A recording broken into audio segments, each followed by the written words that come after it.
Hi friends, welcome back to my channel. My name is Amy. I'm a boutique owner and I'm gonna have you get ready with me while I tell you about how I signed up for a half marathon that I kind of forgot about. So let's get into it.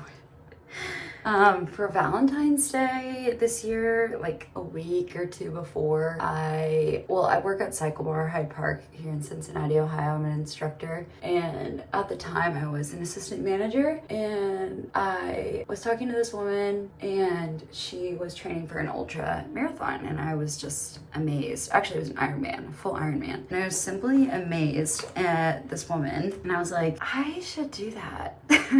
Even though I don't run and I haven't run in a long time. I have run a half marathon once. It was in, something is very wrong with this concealer.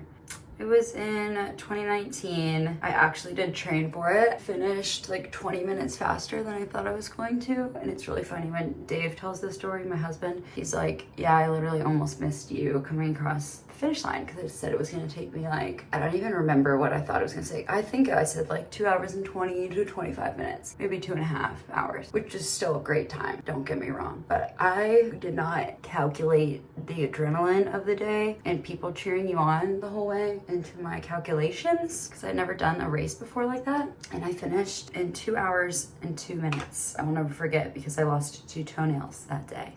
But I loved it and I was like, this is not gonna be my last. I'm gonna keep running since I've trained this hard.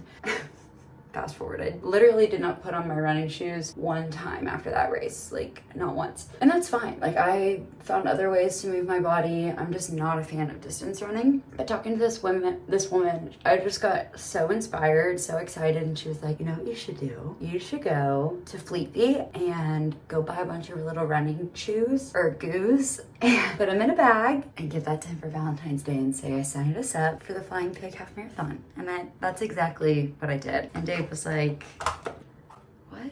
Like, I love him. He was such a good sport about it because he's also run a half marathon at some point. It was like 2 years ago. That's an important detail. That wouldn't be something I would just spring on him. But let me also say that my husband was a D1 college athlete and was an SEC football player at that. So he's a wide receiver and extremely fit. He literally did not train when he ran a half marathon and just showed up and did it and finished in 1 hour and 45 minutes. So yeah. When I first signed us up, I'm like, we don't have to run it together. Like we can start together, but if you want to like cook me, like I want you to do that. But now neither of us have trained. I trained the first couple weeks. Like I've made a little plan. I was taking it really seriously, but I teach at Cycle Bar. Like I said, I teach 3 times a week, sometimes 4 if I'm subbing. I was managing at Cycle Bar. I'm running this business. It was taking up a lot of time. And I just didn't have it in me to be like, yeah, I'm gonna go run for 90 minutes. Like, no. But the main reason why I didn't run after like 5 miles is because I started to have like extreme sciatica pain, which I had never experienced in my life. I have genetic back pain in my family. My grandmother, great grandmother, and my dad also all have like horrible back pain. And I started having back pain at 17 years old. Like my dad was like, oops, I'm really sorry about that.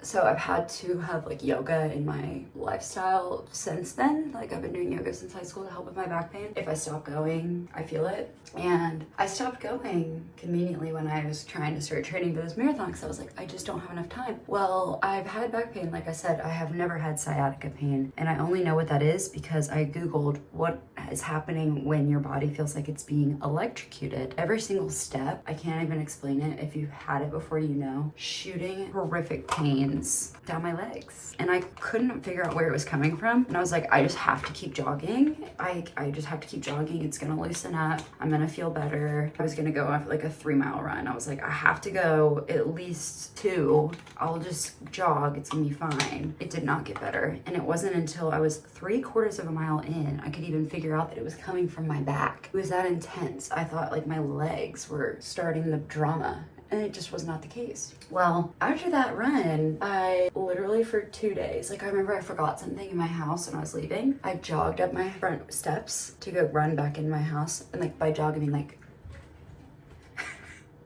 horrific pain. I literally could barely walk. I almost fell over. So I was like, okay, we're not gonna do that anymore. and I just had to take it easy. And I kept telling myself like, okay, I'm gonna make Tuesday my long run day, because like I'm a social girl. I'm 27. I have a lot of plans on the weekends, and at this age, all your friends live in different cities. So I'm a traveling girl. So I'm like, I'm not gonna be able to do my long runs on the weekends because I'm here, there, and everywhere. But I can do my long runs on Tuesdays because that was my day off from Cycle Bar, and that was my day to focus on the boutique. I also didn't mention that I like Pilates, like as part of my workout routine. And also at this time, one of my good friends at Cycle Bar, who's an instructor, shout out Juliana, my fellow entrepreneur queen, just started her personal training business. So I wanted to support her and do personal training. So I'm going to Pilates, I'm teaching my fitness classes, my spin classes, going to yoga, going on these long runs, and may have already kind of personal training. I don't know, but it was too much time in my week to be working out. And I was like, the running has got to go because it's making my back hurt and I'm just gonna wing it. And so I was telling myself like, I don't need to go. Like in my head, when I finished in 2 hours and 2 minutes, even though it was literally 20 minutes faster than I expected, immediately I'm like, next time I'm gonna beat it. Next time I'm gonna get under 2 hours. Because like even towards the end of that half marathon, I remember I was like, oh, I wish I could shave off 2 more minutes. Like I'm so close to being under 2 hours, and it just didn't happen. And I was like, okay, that's what I'm gonna do next time. And I think part of me, that's like why I wanted to sign up, so I could do that. And then once I was training, I just realized that was not gonna be a reality. And I really do feel like it's gonna be a good like mental test for me, because it's like, I don't need to go like so hard. You know, it's like just doing this is an accomplishment and it's supposed to be fun. And now like we're just gonna run it together and just like, I don't know, listen to good music, listen to people cheer us on. It's gonna be fun. So I'm excited. Stay tuned. We're gonna come out alive. It's gonna be great. But yeah, that's a little bit about what I'll be up to tomorrow. We're going to a Derby Beach party tonight in Lexington at our friend's house. And then we'll be back here tonight to get some sleep, because I think we are getting up at 5 a.m. Maybe we'll turn this into a running vlog if I film anything tomorrow, but if not, it's a little get ready with me. And that's about it. So thanks for coming along, and I'll see you in my next video.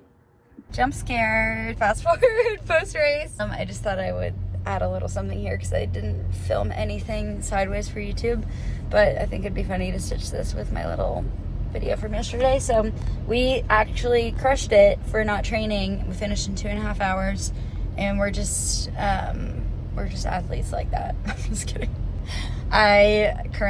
I'm letting my feet breathe a little bit. I lost 2 toenails. Again, I can feel them gone, but that's okay. I knew that was gonna happen. So yeah, there was a sign that said toenails are overrated. Honestly, the people on the sidelines in a race make it, and that is like, I knew it was gonna keep me going, and it totally did again. We didn't even wear headphones. We were just like chatting and like laughing at what people had to like their signs and stuff the whole time, and we did really good, and it was really fun. And I think I might be retiring from the distance running life, but it was still great, and I'm glad we did it.